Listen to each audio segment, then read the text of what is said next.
So Mary has been a longtime volunteer at New2You Resale Shop. I love that place. I've been there many, many times, both shopping and donating. And so tell us a little bit more about why you decided to volunteer there, how many years you've been there, and how many volunteers does it actually take to successfully run the store? How many of you know where New2You is? Yay! Okay, all right. There's only one. Oh, me too. And I got this blouse there. Well, it's on 29th Street. And please come if you haven't been there. I have brochures if anybody wants one. Anyway, the store's been there 18 years. It supports Grand Rapids Christian Schools. It's nonprofit. I've been there 14 years after years in retail management, and then my husband and I owned a business for 10 years as well.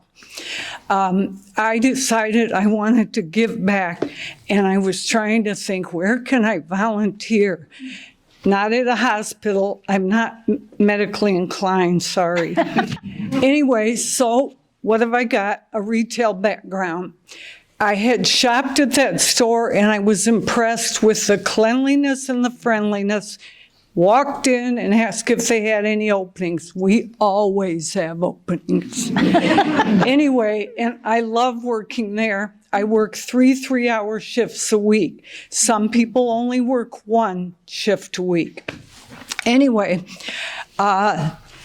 we have, I think, around 170 volunteers, believe it or not. Believe that. Keep in mind, not all of them work as much as I do. Some might work 1 day every other week. Some might work less than that. And because we're all volunteers except the manager, she has to cover shifts like a cashier shift. And when you're a volunteer, if you want time off, you just take it. So put yourself in her position.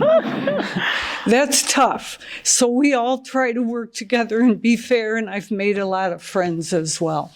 Awesome. That's a lot of volunteers to run. Yes. You really Yes. don't always think about that when you're walking through the doors. So walk us through the process, Mary, of exactly what happens when items are dropped off.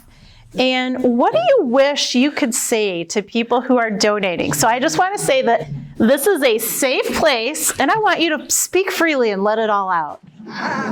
Well, my assignment is usually pricing housewares in the back. But I have worked in every section of the store except the electronics section. And I also work on the back door a lot. Our donation door is open 10 to 4 daily, but the store is open till 7 at night. We get so many wonderful donations: clothing, jewelry, housewares, toys, sporting goods, books, electronics. But we also get, excuse the expression, junk. A lot of people mix their junk in with their good donations. And we have to touch every item and sort it. You don't want to put it in the landfill? Well, guess what? We have to. Because if we put some of the things we get on the shelf, for example, a hairbrush full of hair. I'm serious, and I've seen those more than once.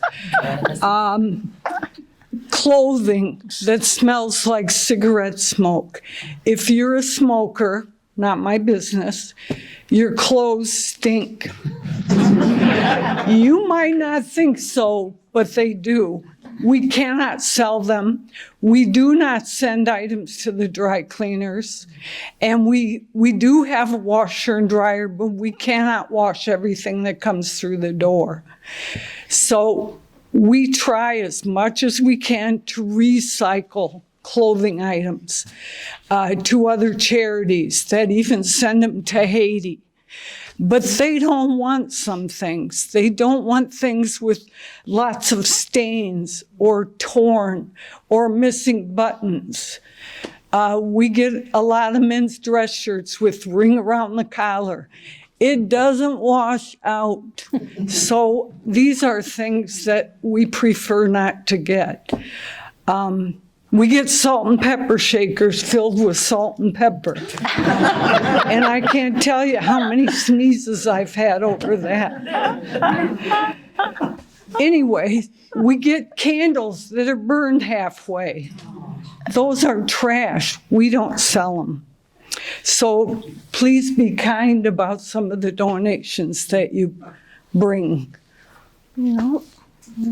So have you seen a lot of these items and the things that people donate change over time since you started working there to now? You know, not really. Okay. We still get grandma's china, and that's hard to sell. I think you mentioned. Yep, it's hard to sell. If your kids or grandkids or friends don't want it, I got to tell you, nobody wants it. I'm serious. We will look some things up on eBay to see what they're going for or what they were worth new. Newsflash, it doesn't mean that's, if your china's worth $500 when you look it up, we might be able to get $30 or $40 for it, really, and it will break your heart. I want to read you a quick story that I took out of the New York Times last week. It's a Dear Diary column. This woman writes, "Dear Diary, I brought a bunch of my old clothes to the local housing works store as a donation. In the pile was a dress I liked but never wore. Nonetheless, I began to miss it once it was gone. I would visit it at the store while it waited to be bought. It didn't sell, and I was insulted. Months passed, and it was discounted to $12. I bought it back, and I'm wearing it as I write this."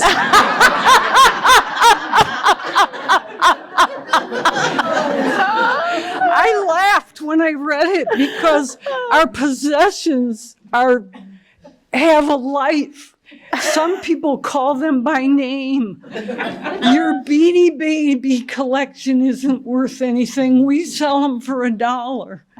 Do you remember Department 56? You go to Eastern Floral and they had this gorgeous Christmas display with these little village houses and little people and cars. A gentleman pulled up. He opened his trunk, and his trunk was filled with those, all in the original cartons, back seat full. He said, "My wife passed away, and she loved these, but I don't know what to do with them. I tried to sell them online, and I'm not up to the task. They're not worth anything anymore. We get them. We might sell, depending on the size, for $5. And it probably costs $85 or $110 brand new." So the collections, I think Mike mentioned that you think are valuable, the Hummels, precious moments. Sorry, we sell them, but we try to sell them, let me put it that way. So you have to take a serious look at what you own, and before you decide to take something to a resale shop or to donate it, say to yourself, if I saw that on the shelf, would I buy it? Have a trash pile, a donation pile, and a giveaway to somebody you love pile when you go through things. Great advice. How about cleaning supplies? We take them. Yep, but you take them only if they are unopened. Is that Not correct? necessarily. Okay. We will take partially used cleaning supplies because we can use them at the store. Dish soap, we have a sink, we have a dishwasher, in addition to the washer and dryer. So yes, We do not want things like gas in gas cans. And we get some. We can't even have it in the building. Some people will donate kerosene lamps, and the lamp oil is in them. If they tip over, our store is carpeted, so we can't put out any of those things and sell them. But some things we can use for the store. Mm-hmm. How about half-filled cans of latex paint? Because every house I sell seems to have 20 of them because they always think that the new buyer is going to appreciate That's a big no. all of the paint. You have to recycle your hazardous chemicals. Call your county office. They have collection days, and they will tell you when and where to take it. I would recommend you not hang on to them.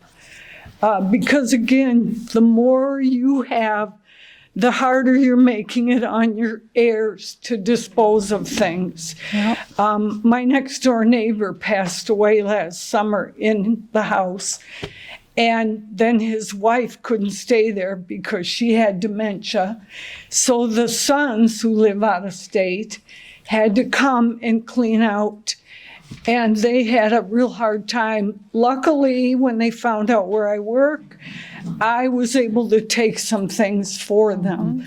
But they dealt with the half-full hard cans of paint that hardened or didn't harden. Anyway. There's a lot. So there's a lot. Be it's kind to chore. the places that you donate to. Yes, yes. Because what you don't put in the landfill, we may have to, and we pay to have our trash hauled away too. Mm-hmm. Yeah, it costs good money. I mean, I honestly, people who haul trash, and also I have made many trips to the dump myself. It's, not a lot of fun, but very necessary. So how do people go about donating to you, and what is the process and time frame for scheduling a pickup of different things? Okay, as I said, our donation door, which is on the front of the store, clearly signed, is open 10 to 4. You can pull up and bring your donations. We also do have a pickup service for furniture. If you have some cartons of things along with the furniture, they will usually take it. You have to contact us regards the furniture. Again, we don't want soiled, torn, worn, extremely outdated things. And we also cannot legally sell mattresses that are used. Oh, just so you know. So if you want to donate furniture, you think you have some things that are worth selling, you need to call the store, or you can go online. The website's here, and often our manager will ask you to please send a picture to her of what you have. Remember, the fellows that do the pickups are seniors and volunteers. They cannot climb the stairs to your second floor bedroom to take down the furniture. If you donate to New2You, it has to be in the garage or outside on the day they come, and they will be happy to take it then. And our store only has pickups on Wednesdays and Thursdays. In the greater Grand Rapids area, we don't go to Greenville or Ionia, places like that. So awesome. And I think that for most of the donation places that I know of, similar rules apply, where they want to make sure that anything that is going to be donated is in the garage, or sometimes it can be inside, but literally on the first level where there's, no stairs or anything to get that out of the house. So that's a big thing to think about.